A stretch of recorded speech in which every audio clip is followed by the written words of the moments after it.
Hey there, I'm Jeremy Drolbeck coming to you from FirstClassMortgageService.com.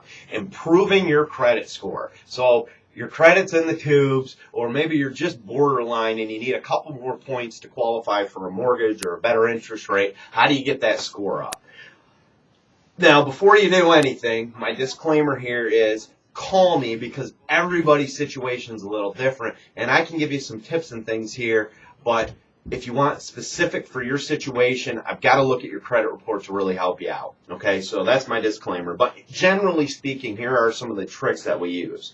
The first thing is that really affects your score is payment history. Now, payment history, the problem with it is it's rearward looking. So unless something was reported in error, in which case you dispute it, typically that's not the case. There's late payments on there. There's really nothing you can do about it. The only thing that's going to heal that is time. We typically see those scores jump once the last late payment gets to 12 months old. And then again, at 24 months old, you'll see another bump in the score. So if you pay everything on time, you won't have anything to worry about there, but there's not a lot we can do to affect payment history. What we can change is the outstanding balance versus the high credit limit. And this is a big portion of your score as well. And sometimes it's simple as just paying down a credit card a few dollars to boost that credit score up 20, 30, 40 points I've seen. Basically, the sweet spot tends to be 30%. So if you have a $1,000 limit on a card, you would never want that balance to go over $300, 30% of the $1,000, which isn't a lot. Somebody could have a card with a $200 limit and they charge $100 worth of stuff on there. They're at 50% and their score is negatively affected, even though it's only a $100 debt.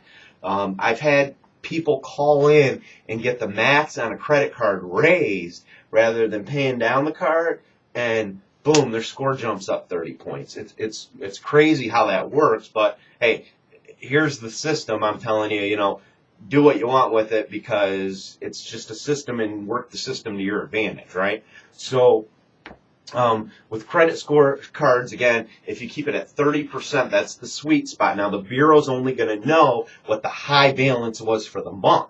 So going back to this $1,000 example, let's say you charge $500 worth of stuff and then pay the bill off. They're not going to know that you paid the bill off because all that's reporting through is that you have a $500 balance.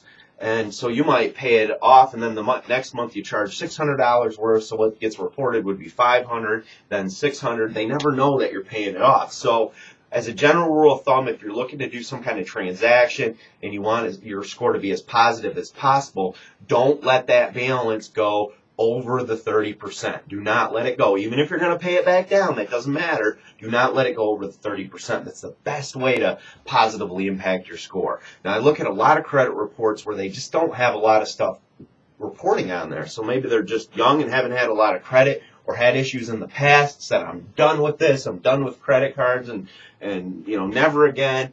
And the score still sucks, Well, the reason is because 35% of what your score is based on is payment history, and everything else your score is based on stuff that's reporting to the Bureau. So it's nothing's reporting, they don't have anything to score on. Basically, you have to prove to the credit bureaus that you can pay bills on time. And the only way to do that is to have some kind of debt.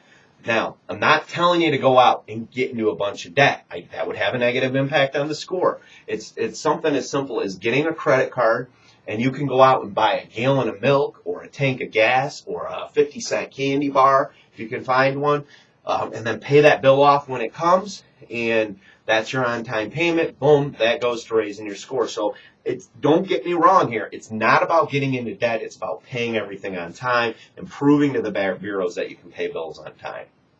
Those are the quickest, easiest fixes to credit. If you've just had a bankruptcy and wiped out all your debt, or every card you've ever had has gone into collections, go back to square one, get some credit cards, prove to the bureaus that you can pay bills on time, and then you'll be in good shape when a lender runs your credit. If you're having trouble getting somebody to issue a card, my best advice is go on to Google or Yahoo, do a search for secured credit cards. Secured credit cards, there'll be a bunch of places that pop up. Just make sure they report to all three of the credit bureaus.